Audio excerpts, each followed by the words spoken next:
أعوذ بالله السميع العليم من الشيطان اللعين الرجيم بسم الله الرحمن الرحيم. In the name of God, most merciful, ever merciful, and may God's peace and blessings be upon His holy Prophet Muhammad and the purified members of his household and progeny.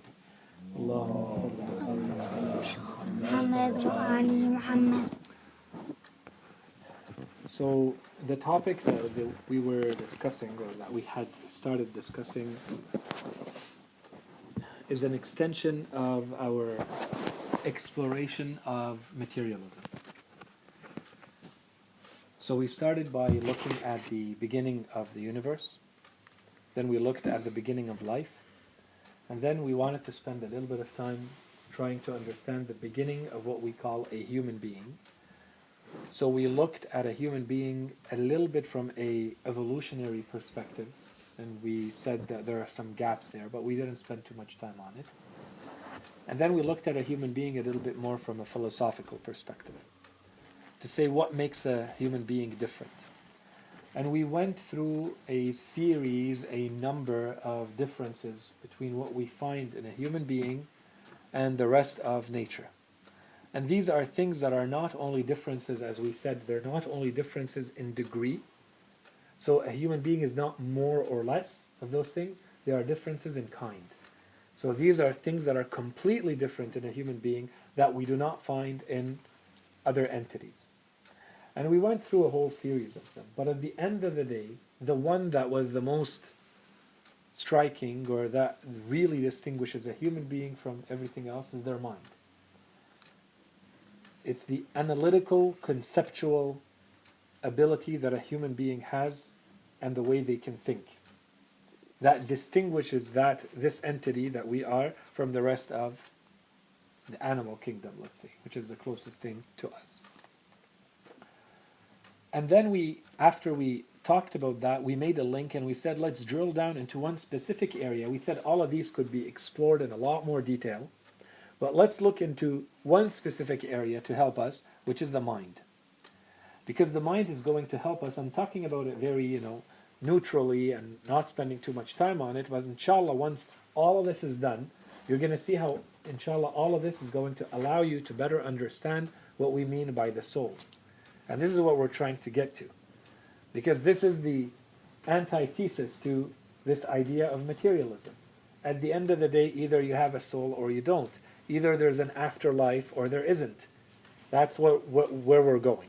So we're not going to establish all the proof for that right now. We're talking about some elements where science can help us make some linkages for the time being, and we're going to come back to it in more detail later, especially when we're going to talk about the afterlife. And that's going to be a whole theme on its own, and we're going to spend a lot of time on it.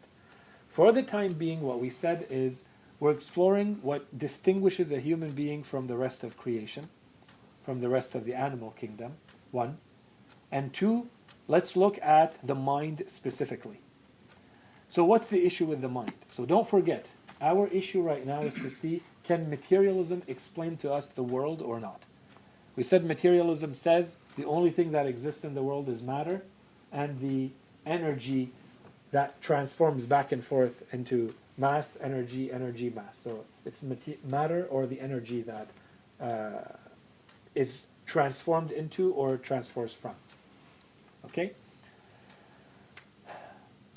If this is what you believe, and you believe that everything that happens in the world is only or nothing more than a material interaction, interactions between material parts of this world and energies of this world, then how do we explain the mind? So what we thought is to go through some of the activities, some of the things that we know, and as we said, this is an entire field of study, things that are happening with the mind.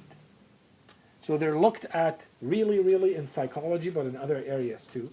Because the reality is, materialism is supposed to be able to explain those things because they're supposed to be things that happen in the brain. There is nothing but the brain that could explain these. So people are spending their entire lives, and each one of these areas that we discussed very quickly is an entire field where millions of dollars are spent doing research. There's dedicated research centers and scholars and journals and institutions to each one of these areas, to each one of these questions that we talked about until now. So we started with the placebo effect, right? And we said today, the placebo effect, with everything that it, as well known as it is, and the place that it holds in the pharmaceutical and other industries, it's huge, the placebo effect. And yet, as we read, the experts in the field tell us we don't know how it works. And really the question fundamentally is, can we explain it with material means or not?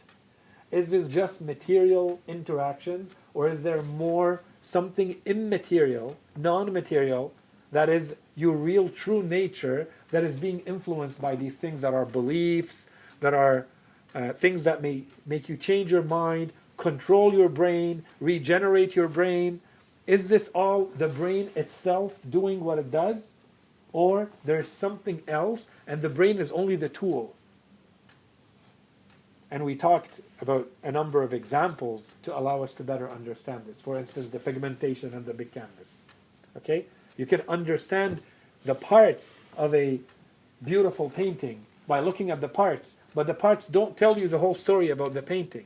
The image that was painted is different from every part, and someone who knows how mechanically and materialistically the painting was put together has nothing to say about what the painting actually is, or the effect that it has on you. These are, in one case, we're looking at the ingredients, the tools, the means, and in the other one, we're looking at what the thing actually is and what it's supposed to do. So some of the things we looked at were the placebo effect. We talked about this idea of the biofeedback mechanisms, and there are now machines that are used to teach people to control their brain waves. We talked about that. We talked about the idea of neuroplasticity, so the idea that your brain can regenerate itself or parts of itself. And we talked about the mind-body connection, and if you remember this yogi that was able to basically kill himself, proven scientifically, for 8 days. Completely die at will for 8 days and come back to life based on the time that he said he would come back to life. Documented, and yet all the scientists who were there say, we were skeptical, we have no clue, we're sure that it's a trick, we have no clue how it was, we rechecked all the tools that we have and everything was working properly. We just felt that we have to publish our results, but we're really not sure what really happened here. And we're not even saying that we believe that this is...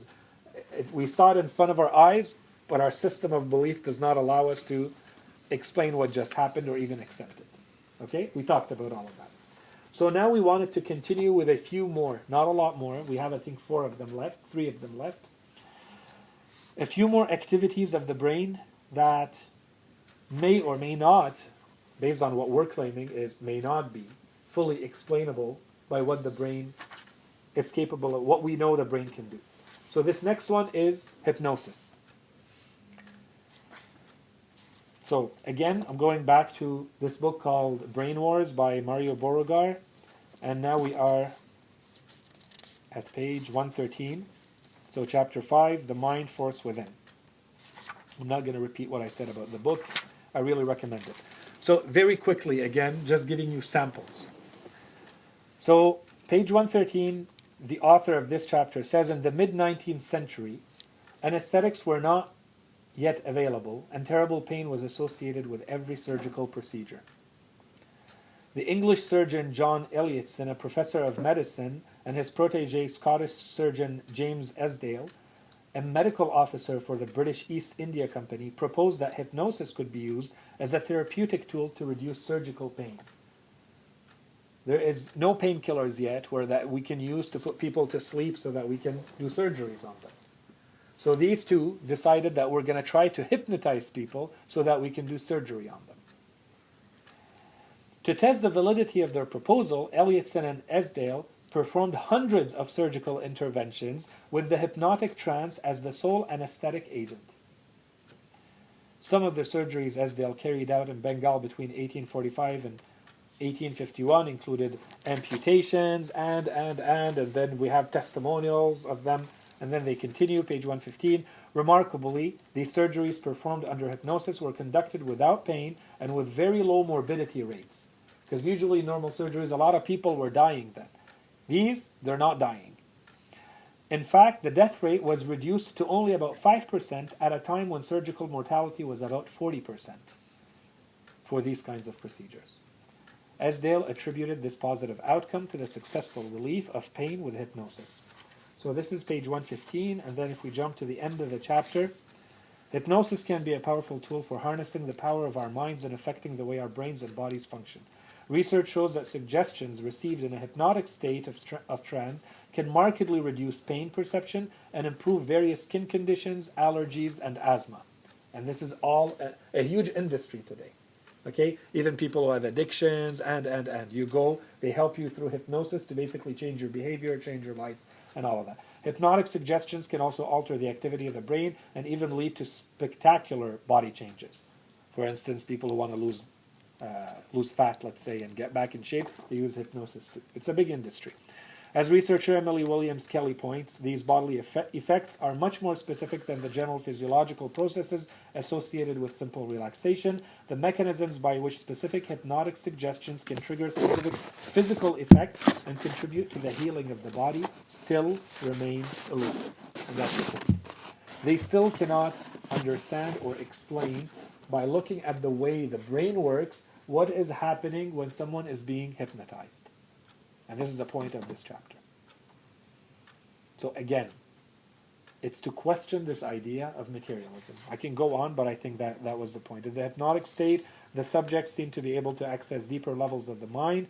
These deeper levels allow a connection with a larger intelligence hidden within us, which has much greater capacity than the normal waking mind to influence what is going on in the body. So you're accessing something that is unconscious when you're being hypnotized or when you're hypnotizing someone. This is the best theory we have right now. What exactly is it? How does it work? Not sure. So looking at the brain itself, we don't have an explanation. Okay? So this is one more example. Hypnotism. Remote viewing and ESP. So what is remote viewing? Long story short, and this is something that I'm sure if I really keep talking about it, you guys are all going to go research it a lot more. But basically, this is the ability for someone to travel in space to a remote location and to view whatever they feel like viewing, and they come back. Okay, so it seems like it's completely science fiction.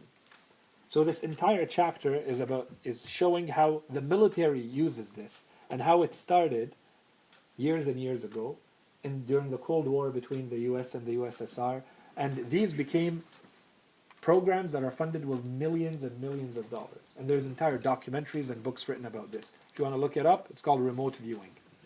Okay? So what, you imagine yourself in space and... So basically you learn how to travel in space and carry yourself to, let's say they give you coordinates, and you bring yourself to those coordinates, and you tell the people conducting the research, so usually the military, can you please tell us what's going on there?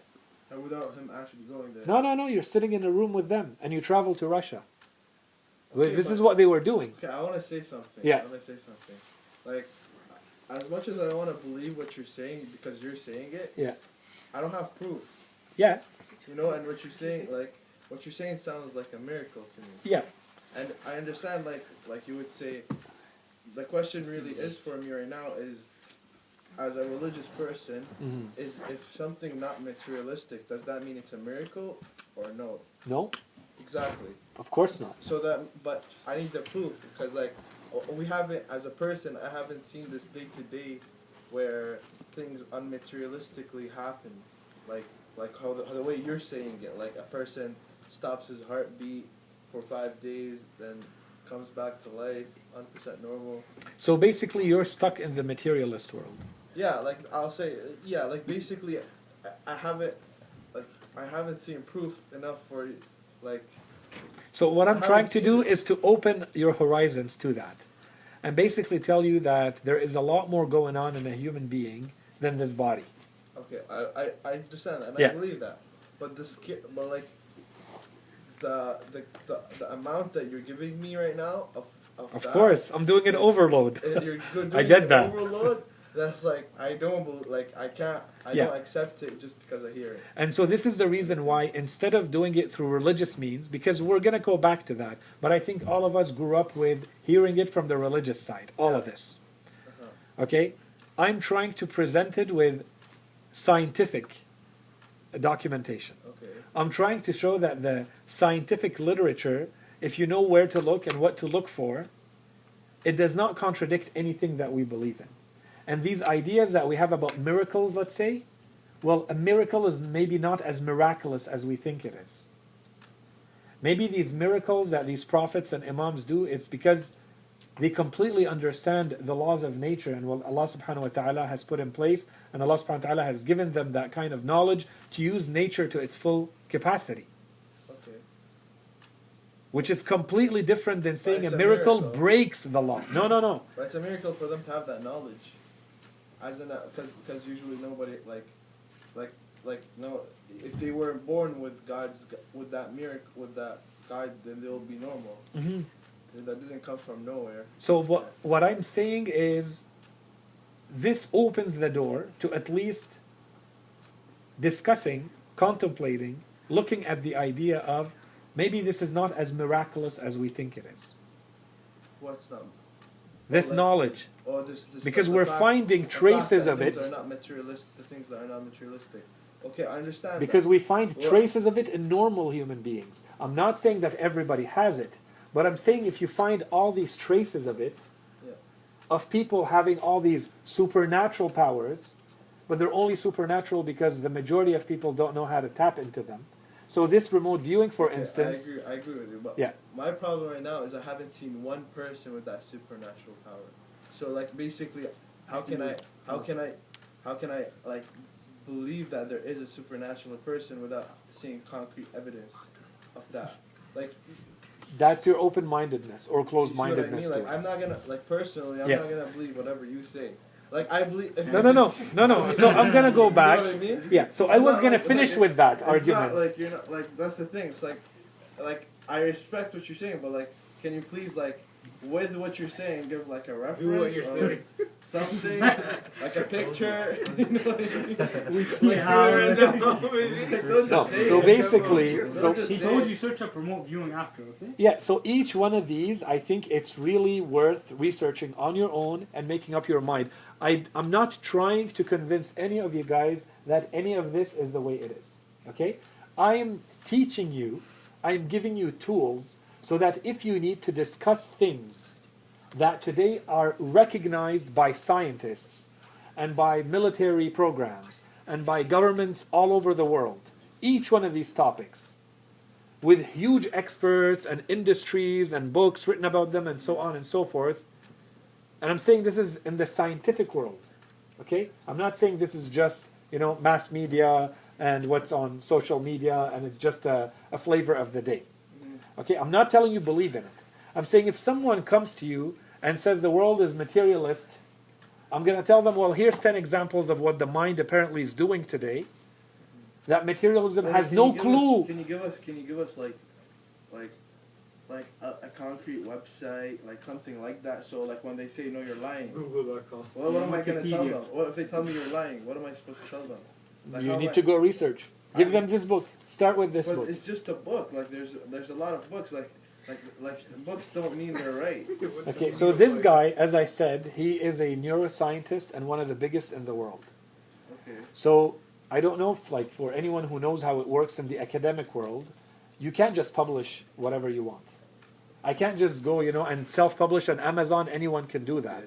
But I can't actually publish through a scientific publishing house, as they call them, without going through peer review by other scientists who accept this and millions of dollars or hundreds of thousands or tens of thousands invested so that we put our name behind this and put it on the shelf of a university. Okay. Then I So that people don't laugh at us. I wanna This ask is you a this was on a bookshelf in psychology in a university.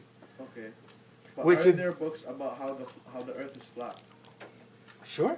So, but the Earth so how does that?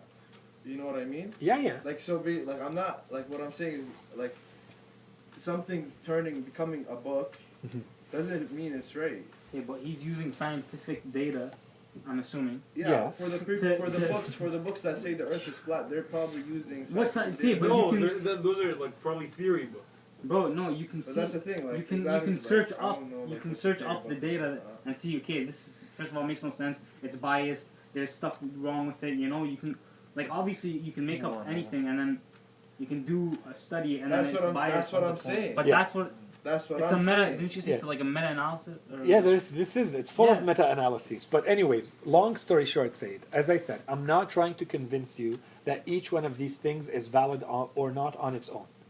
All I'm giving you guys is, if we're discussing materialism, if someone claims that the only way to explain how the world works is through materialism, and usually they want to rely on science and only science to prove that materialism is the only way to explain the world, then I'm going to counter with many examples recognized by scientists and science to show you that science does not explain everything happening in the world today. Okay. What I'm saying is basically like I could use records for the example you gave me for the thing where when you believe something. Placebo. Placebo effect. Yeah. I could show records. I could. There's there's been recorded when people do this, the percentage of survival rate is this because Yeah. they believe that. All There of are these, records. yeah, so every single one of the items I'm I can mentioning, find them easily, but where can I find the records? That's for he's those? just All of saying, them. They're all there. all you need to, That's it's why just it's in the you're book. not aware of them. The moment you Yeah, start give me researching, give me the website. Just put it Search in up Google. remote viewing on PubMed or something. We'll get on it. there's books on books, where, like there's a huge, as I said, you really need to appreciate what I'm saying. Each one of these is an entire field. Like hypnotism is an entire field on its own. It's not a book or a site. Once you go in there, it's like talking finance. I can't just tell you go to a website and understand finance. It's an entire field. It's like There's schools of thought, there's different theories, and each one of these is an entire field. The only reason we don't know about it, it's on the fringe of what science talks about. It's not the mainstream stuff because there's no answers to this. So you have some people who are dedicated to only studying this stuff, and they're publishing books and scholarship and ongoing research. Like this is my full-time job as a scientist, to look into remote viewing. Teaching. To this extent, okay? Yeah, the remote viewing I broke, that's Okay. So here they talk about the beginning of remote viewing, and he talks about the most famous one because he made it famous. This guy had an accident, and then so he returns, he says, McMonagall, this is the guy, returned to the army, but he was fundamentally changed.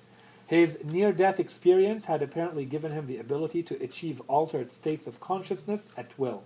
Eventually, his abilities caught the attention of the Cold War Army, which was looking for promising new ways to compete with the USSR in 1977, and this is all extensively documented if you go online. Just put remote viewing history where it started, and you're going to start seeing the books and the articles and the documentaries about this.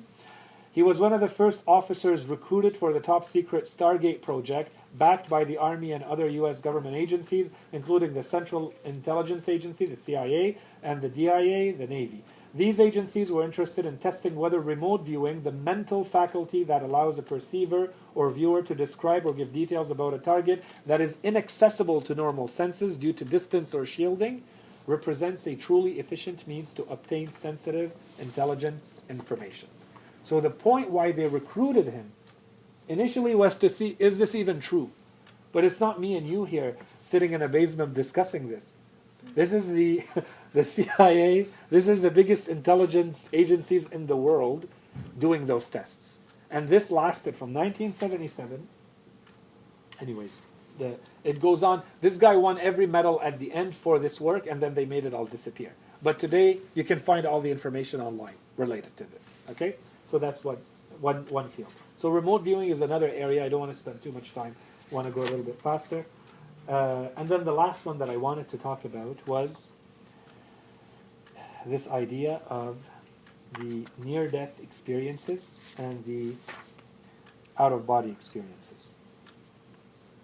So these are people who, as a result of an accident, a problem that they have, whatever happens to them, they feel that they die, and then they come back. Today, this is an entire field. What is happening to those people? What are they experiencing? Are there things that seem to be common to everybody who goes through that or not? That's an entire field. So here at the end of the near-death experience, they say the scientific near-death experience studies performed over the past decades indicate that heightened mental functions can be experienced independently of the body at a time when brain activity is greatly impaired or seemingly absent. And this is the biggest problem with near-death experience and out-of-body experience. If you're plugged into a machine and the machine says that your brain died, you are brain dead. And then through whichever medical miracle, okay, all these doctors work on you and they bring you back to life 2 minutes later. If it's 1 second later, there's a problem with materialism. There are people who are coming back hours later or days later. And they say we saw things, we experienced things. Let's say for an example, the truth Sayid is Israel doesn't bother with me and you, okay? Just so that we know. Israel is much greater than bothering with a little human being, okay? Israel, the might that he has and the power he has is not about this and that little human being. He has army, and then if you read it carefully, he has like commanders with armies under them who will send their little angels who are responsible for taking your soul. There's one angel dedicated to just you, Sayid, and one for me and one for each other. Who does Israel take? Israel is the one who's responsible for death, all death. In general. In general. So he doesn't go himself? He doesn't go himself, no. And if you read the narrations, his description and his might and his power, you understand why. But Okay? I prayed this prayer that if I pray, Israel comes with me. Good luck. Have fun, bro. In our riwayat, the Holy Prophet was uneasy when he saw Israel himself the first time. The Holy Prophet, not me and you. So, anyways, here the issue is there are documented instances where people are saying that they experience things. If what experiences anything is the brain, then how can you experience something when your brain is dead? If there is no brain activity, what is experiencing? Where is this hallucination, whatever it is, even if it's fake? Where is it taking place if there is no brain? Okay, so this is the point of the near-death experiences. And then of course there's a link to be made that how come the majority of people, if it's a hallucination, people go on with their lives? How come the majority of people who have near-death / out-of-body experiences, the majority of those people change their lives? The majority of those people become spiritual. And they talk about that in this, and entire books are dedicated to this. What changes? This is why they say the probability of this being like fake by all of these people is very low. Because they're all experiencing this. It's not that they're experiencing the same thing, but when you look at their lives following that event until they die, there's always a change in their life. They don't just go on normally with their lives. Like someone who just had a hallucination, let's say. Could that not just be because they almost died, so they're like, I want to do... So there's a something? spiritual, but there's a spiritual dimension. Like Yeah, it's as but- though they but it's not- believe it's in not something. It's not necessarily because of what they experienced. It could be just because they thought they almost died, so now they want to change their lives for the better. Why don't they change it towards, let's say, becoming more materialist? So I have to seize every opportunity, every instant. I have to make more money, gain more things in life, worldly things. Why do they all go towards more spiritual things? Why do they become more spiritual? It's like that stuff becomes kind of secondary, and they all move towards more spiritual religions, more spiritual values, helping others. Why? All of them, regardless of what they used to be before. This is a whole topic, okay? So I'm not spending more time on that. These were a lot of the examples. I wanted to finish with this because it has to do with something you mentioned. Page 182, the author says, the reaction of scientists towards near-death experience is to a large extent influenced by their views about religion and the afterlife. An article published in Nature in 1998 revealed that 93% of the most prominent and influential scientists in the United States, all members of the National Academy of Sciences, consider themselves non-religious or non-spiritual and rejected the possibility of an afterlife. So this author is saying, how are we supposed to do any experiments and to look into this from a scientific point of view if they would not even entertain the idea that this is even a remote possibility? Remember when we talked about the psychological blockage? When we said someone does not even listen to the argument you're saying, They refuse it altogether because they tell you, this is nonsense. I'm not even going to look into what you're saying. This is nonsense. So if, to start with, you say, there is no such thing as an afterlife, well, of course you're not going to accept my premise that I want to do an experiment to see if it exists or what happens after you die. I've already decided, nothing. Right? So this is his issue. He's saying we cannot do scientific work on this so long as there's a monopoly by those who refuse to accept that there's anything beyond materialism in place as a system. Okay, this survey can help us understand why these scientists so vigorously refuse to accept the implications of the research on near-death experience. It's basically saying if you look at it, there are implications, there are conclusions. It changes how we live. It changes something. Okay? So I'm going to stop here. I think we covered everything. The idea was what? Inshallah, we're going to wrap it up and make the linkages to finish this topic the next time we meet. The idea was what? The idea is to counter this. Okay? So this is the other side of the argument, where you have books that are called We Are Our Brains. There is nothing else but the brain. And we're going to read how others completely deconstruct this notion. And they say if we are simply our brains, and there is nothing but our brain, and this idea has begun a while back. So let's go to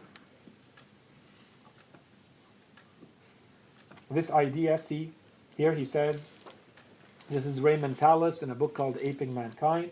So he's objecting to this idea. Consciousness is at the basic level appearance or appearing to, but neither nerve impulses nor the material world have appearances. So he just spent 150 books written in tiny print. Okay, it was excruciatingly long to read this because he's a neuroscientist, he's a medical doctor who's been writing philosophy books forever, for a very long time.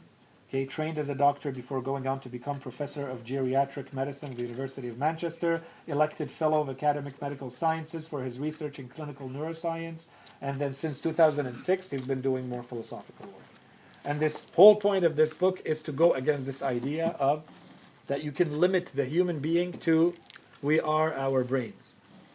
Okay? So he's against it, and he's showing he spends I don't know how many tens of pages explaining what is actually happening between the neurons and the synapses inside the brain and the chemical interactions that are taking place in the brain. All that to show what? At the end he's like, so what's the difference between what's happening there and what's happening in the rest of the spinal cord? Why is it that this consciousness is only taking place in the brain? Why don't you say it takes place in the spine? What's the difference between those cells that are inside the brain and those inside the spinal cord? The only difference is those are here and those are here. They're the same cells. Those are neurons and those are neurons. So why is it that this brain is so special? So maybe it's not that special. And maybe what you think is consciousness taking place in the brain, inside the brain, is actually not taking place inside the brain. And that's why he's saying here, so what's the difference between this and say, let's say, the kidneys? Okay, I don't want to spend, this makes more obvious, bar me the idea that nerve impulses can journey towards a place where they become consciousness. Okay, so the same impulse. That by moving from one material place to another, they are mysteriously able to be the appearance of things other than themselves. So how do you get the mental image of something, let's say, that you remember happened to you? Just because it's happening in the brain, so why doesn't it happen when it's happening in your back? This is the issue. This is what it comes down to. So when they say we are our brains, there are other people who, when they deconstruct that, they say it doesn't work. You're just duping, deceiving people by saying that. And this is our point, the point that we have against materialism when it wants to limit the human being to the body. Okay? So inshallah we'll continue with this idea, and the next time we'll wrap this distinction between the human being and the rest of creation, and the idea that the human mind is maybe different than the human brain. Okay, so inshallah we'll wrap all of that up at the next time, and then we can start the next topics. وصلى الله على سيدنا محمد وعلى آله الطيبين الطاهرين. اللهم صل على محمد وآل محمد.